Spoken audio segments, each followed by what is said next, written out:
નાની મોટી વાતમાં વ્યક્તિઓ કોઈ આત્મહત્યા કરે છે, કોઈ આખો દિવસ કે આખી જિંદગી એ મનમાં રાખીને બેસે, કોઈ મને આવું કીધું ને કોઈ પેલા મને આવું ગણે છે. બીજાને સરખાવાથી આપણે એવા નથી થતા.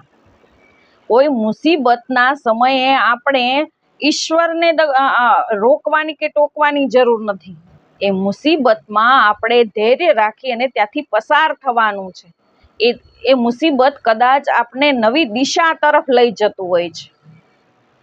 આવી નાની મારી એક ટૂંકી વાતથી તમને હું વાતની રજૂઆત કરું છું. એક પ્રાચીન કાળમાં એક રાજાએ એના રાજ્યમાં નગર વચ્ચે રસ્તો જ્યાંથી પસાર થતો હતો ત્યાં એક મોટી પથ્થરની શિલા મૂકે છે અને ત્યાંથી એ નીકળી જાય છે. બીજો દિવસ થાય એટલે સવારમાં એ નગરના લોકો ત્યાં આવે છે. ઘણા વેપારીઓ એવા હોય છે કે જોઈ અને કહે છે કે અહીંયાથી રસ્તો ઓળંગાશે નહીં, અહીંયાથી નીકળાશે નહીં. એટલે એ રસ્તાની વચ્ચેથી જઈ શકતા નથી અને પાછું એની દિશા બદલીને એ નીકળી જાય છે. આવા ઘણા બીજા લોકો પણ આવે છે અને એવું કહે છે કે આ મૂકનારો આવો છે, આણે અહીંયા આ પથ્થર મૂકીને વિઘ્ન ઊભું કર્યું છે, પણ કોઈ એને હટાવવાનો પ્રયત્ન નથી કરતું. એ બધા ત્યાંથી એ જ રસ્તે પાછા નીકળી જાય છે. જ્યારે એ જ ગામનો એક ગરીબ ખેડૂતનો દીકરો શાકની લારી લઈને ત્યાં પહોંચે છે અને એ મનમાં નક્કી કરે છે કે હું જો આ રસ્તો નહીં ઓળંગું તો મારા ઘરે આજ રોટલા શેકાશે નહીં, જમવાનું થશે નહીં.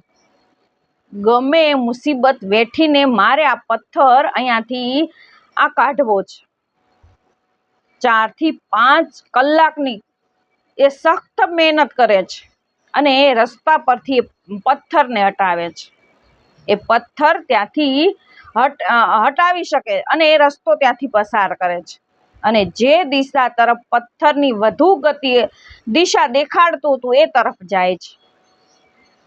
ત્યાં 1 થી 1.5 કલાકમાં એની બધી શાકભાજી ત્યાં વેચાઈ જાય છે અને ખૂબ એને નફો થાય છે. આ વાત પરથી મુદ્દો એ લેવાનો છે કે મુસીબત એ પથ્થર છે, એમ આપણી લાઈફમાં પણ મુસીબતો આવે છે. આપણે એને હટાવવાને બદલે દિશા ફેરવી અને આપણા તરફ નીકળી જઈએ છીએ.